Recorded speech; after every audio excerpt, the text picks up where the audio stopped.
वाह, ये कितनी सुंदर जगह है। यहाँ बहुत से हरे पेड़ हैं और वहाँ पानी की धारा। मुझे लगता है इसकी वजह से ही इस पेड़ को पानी मिलता रहता है। ये बहुत सुंदर है। आह, ये क्या है? ये इतना सूखा हुआ क्यों है?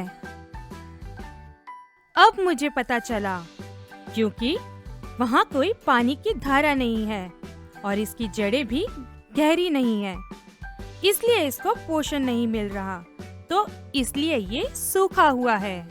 और मुझे ये आज के बाइबल पॉइंट की याद दिला रहा है। जड़ पकड़े रहो परमेश्वर के वचन में। मेरे साथ बोलो, जड़ पकड़े रहो परमेश्वर के वचन में। और जब हम वचन में जड़ पकड़ते हैं, हम भी इसकी तरह सुंदर, हरे और सही समय पर फल उपजाने वाले बन जाते हैं और सब चीजें सुंदर बनाने वाले।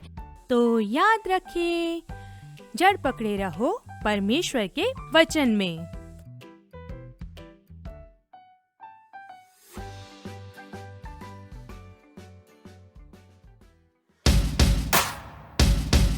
तो बच्चों, क्या तुम एक कहानी सुनना चाहते हो?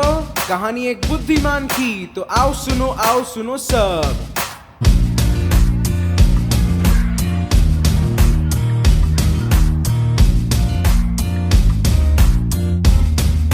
बुद्धिमान ने बनाया घर चट्टान पर, बुद्धिमान ने बनाया घर चट्टान पर, बुद्धिमान ने बनाया घर चट्टान पर।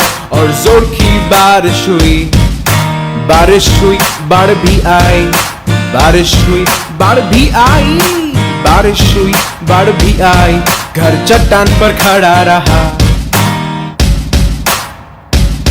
अब एक मूर्ख ने घर बनाया। उसने अपना घर कहाँ बनाया? ध्यान से सुनो, 1 2 3 4। मूर्ख ने बनाया घर बालू पर, मूर्ख ने बनाया घर बालू पर, मूर्ख ने बनाया घर बालू पर। और जोर की बारिश हुई, बारिश हुई, बाढ़ भी आई, बारिश हुई, बाढ़ भी आई, बारिश हुई, बाढ़ भी आई।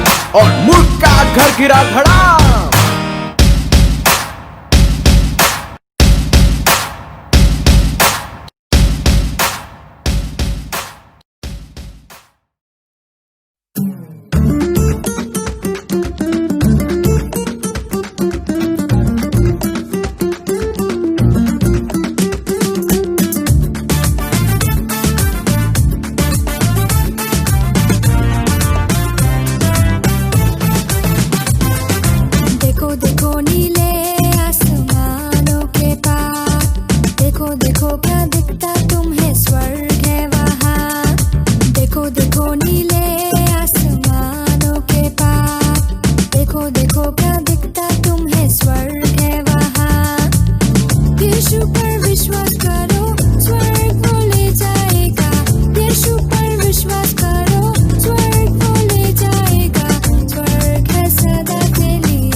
नमस्ते दोस्तों, आज हम सीख रहे हैं जड़ पकड़ो परमेश्वर के वचन में। हम क्या सीख रहे हैं? जड़ पकड़ो परमेश्वर के वचन में। हम में से कुछ जानते होंगे कि मैटर क्या होता है, राइट?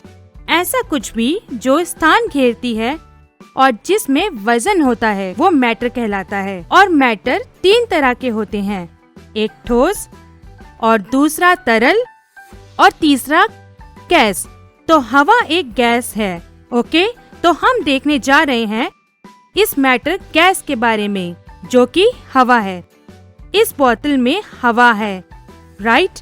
और मैं एक गुब्बारा ले रही हूँ, तो ये गुब्बारा हमें दर्शाता है, राइट? तो मैं इस गुब्बारे को ठीक इस बोतल के अंदर डाल रही हूँ, जहाँ इस बोतल में हवा है, क्योंकि हवा जगह घेरती है, ठीक है? अब जब मैं इस गुब्बारे को फुलाने की कोशिश करती हूँ तो देखते हैं क्या होता है।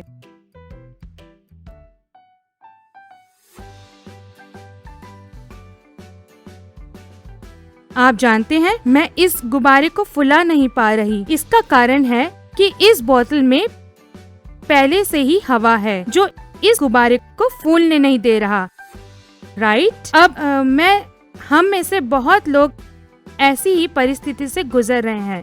जिस तरह ये गुब्बारा इस बोतल में फंसा हुआ है, हमें भी इस कोविड समय में ऐसा ही फंसा हुआ लग रहा है, जहां हम अपने घरों में हैं, हम बाहर नहीं जा सकते, दोस्तों के साथ खेल नहीं सकते, मस्ती करने, स्कूल नहीं जा सकते। हम में से बहुतों के स्कूल ऑनलाइन शुरू हो गए हैं। कुछ को ऑनलाइन पढ़ाई करने में परेशानी हो रही है और कुछ बच्चे ऑनलाइन पढ़ाई नहीं कर पा रहे क्योंकि उनके पास इंटरनेट नहीं है। तो बहुत सी परेशानियां हैं और कुछ को बीमारी की वजह से परेशानी हो रही है। कुछ परिवारों ने नौकरियां खो दी हैं और बहुत सी परेशान करने वाली खबरों को हम सुनते हैं। हमने सुना टिड्डियों और लड़ाइयों के बारे में, बहुत सी बातें जो हमें घिरा हुआ और फंसा हुआ महसूस कराती हैं। हमें ऐसा लगता है जैसा हम जीना चाहते हैं वैसा नहीं जी पा रहे, एक खुशहाली भरी जिंदगी। और अब हमें क्या करना चाहिए? तो कुछ लोग अलग अलग चीजें करते हैं इस तरह की समस्या से बाहर आने के लिए, पर कुछ भी सच में मदद नहीं करता।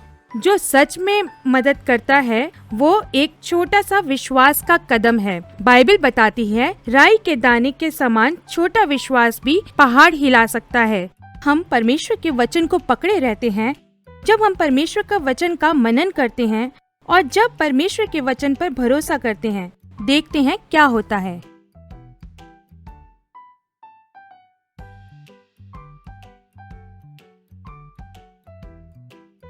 क्या आप देख सकते हैं? गुब्बारा फूल गया। मैं आपको बताती हूँ ऐसा क्यों हुआ। गुब्बारा फूल गया क्योंकि मैंने एक छेद बना दिया यहाँ। क्योंकि यहाँ एक छेद है, इस बोतल के अंदर की हवा इस छेद में से बाहर निकल गई और बाहर की हवा गुब्बारे के अंदर जा सकी, ठीक है? अब इसी तरह से जब हम छोटा सा भी विश्वास परमेश्वर के वचन पर करते हैं, जब हम वचन पढ़ते हैं, जब हम समझने की कोशिश करते हैं कि परमेश्वर क्या बताना चाहते हैं, जब हम परमेश्वर को सुनते हैं और उनका कहना मानते हैं, हमारा जीवन सारी परेशानियों के बावजूद भी सुंदर बन जाता है। अब सचमुच में वो क्या है जो हमारे जीवन को अलग बनाती है? परमेश्वर के वचन को पढ़ना और उसे अपने जीवन में लागू करना, यही है जो बहुत जरूरी है। ओके, अब देखते हैं क्या होता है।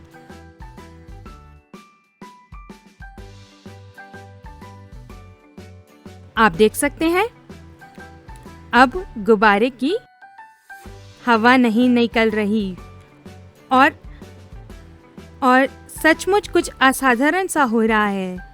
क्या आप देख सकते हैं? ये यहाँ से खुला है और गुब्बारा अब भी फूला हुआ है। क्या ये अद्भुत नहीं है? तो यही होता है हमारे साथ जब हम परमेश्वर का वचन पढ़ते हैं और जीवन में लागू करते हैं। यहाँ परमेश्वर हमसे करने को कहते हैं, उसकी आज्ञाओं को मानो, उनके निर्देशों को मानो और उनके आराम को पाओ और विश्वास से उनके वादों को पाओ। और यही हमारे जीवन को असाधारण बनाता है, चाहे परिस्थिति कैसी भी हो, हमारे चारों तरफ कुछ भी अच्छा ना हो। परमेश्वर के वचन को पकड़े रहना, बाइबल पढ़ना, वचन में बढ़ना ही है जो हमें सबसे अलग बनाता है इस मुश्किल समय में। तो याद रखें, जड़ पकड़े रहो परमेश्वर के वचन में।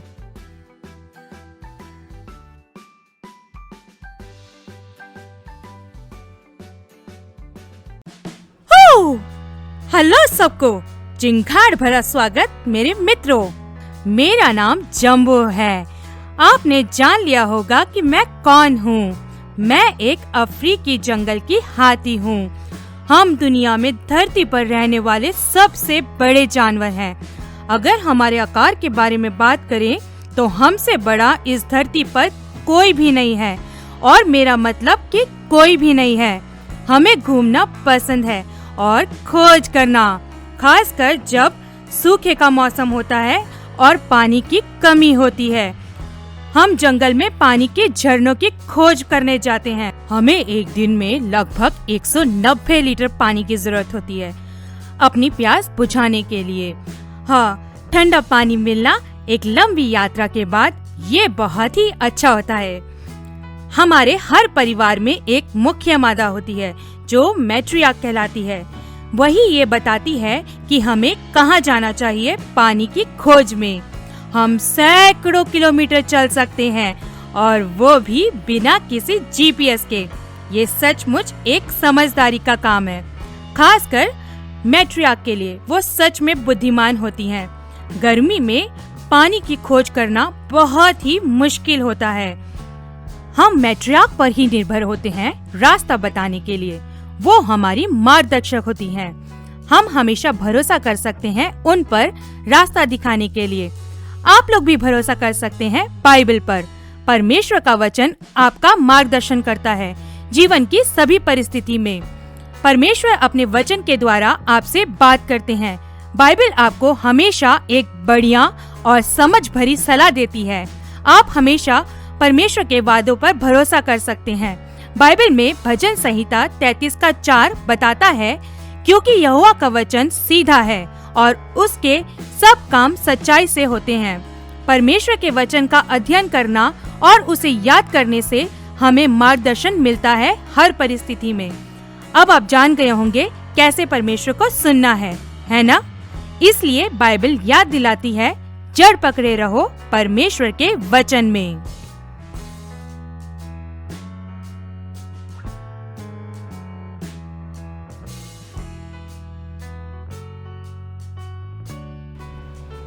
हे दोस्तों, आज हम सीख रहे हैं जड़ पकड़े रहो परमेश्वर के वचन में। आज की कहानी मत्ती 4 अध्याय के 1 से 11वें वचन में से है। ये एक बहुत ही रोचक कहानी है। आप जानते हैं क्यों? क्योंकि ये यीशु के परखे जाने के बारे में बताती है। यीशु मसीह एक रेगिस्तान में ले जाए गए, जहां उन्होंने 40 दिन और 40 रात का उपवास किया। इसके बाद वो भूखे थे और शैतान वहां आया। उसने कहा, इन पत्थरों को रोटी बना दे। उसने कहा, और यीशु ने कहा, मनुष्य केवल रोटी ही से नहीं परंतु परमेश्वर के हर एक वचन से जीवित रहता है। शैतान वहीं रुक नहीं गया, यीशु को पवित्र नगर ले गया, मंदिर की सबसे ऊंची जगह, और शैतान से कहा, यीशु कूद जाओ, और परमेश्वर अपने दूतों को आज्ञा देंगे कि आपको अपने हाथों से बचा ले ताकि आपको चोट न लगे। कितना चालाक शैतान। और यीशु ने कहा, बाइबल कहती है, परमेश्वर का वचन कहता है, तू अपने परमेश्वर यहोवा की परीक्षा न करना। शैतान वहीं रुक नहीं गया, वो यीशु को ऊंचे पहाड़ पर ले गया और सारे जगत के राज्य और उसका वैभव दिखाकर यीशु से कहा, मैं ये सब तुम्हें दे दूंगा अगर तुम झुक जाओ। और यीशु ने कहा, यहां से चले जाओ शैतान, क्योंकि हमें केवल अपने परमेश्वर के सामने ही झुकना चाहिए, कोई और दूसरा ईश्वर नहीं है। और शैतान चला गया। अब हम क्या देखते हैं और क्या समझना जरूरी है कि परीक्षाएं सबकी होती है, सही, और ये अलग आकार और मापों में आती है, अलग तरीकों से, अलग जगहों से, राइट। जब स्कूल ऑनलाइन चल रहे हैं, जब क्लास चल रही है, पर आप बैठकर कुछ ही कर रहे हैं और टीचर को ध्यान से नहीं सुन रहे हैं, ये गलत है ना। और हमसे बहुत से परेशानियों में हार मान लेते हैं, हार जाते हैं, क्योंकि हमारे आसपास सब कुछ बुरा हो रहा है, कुछ ठीक नहीं है, सब गलत हो रहा है।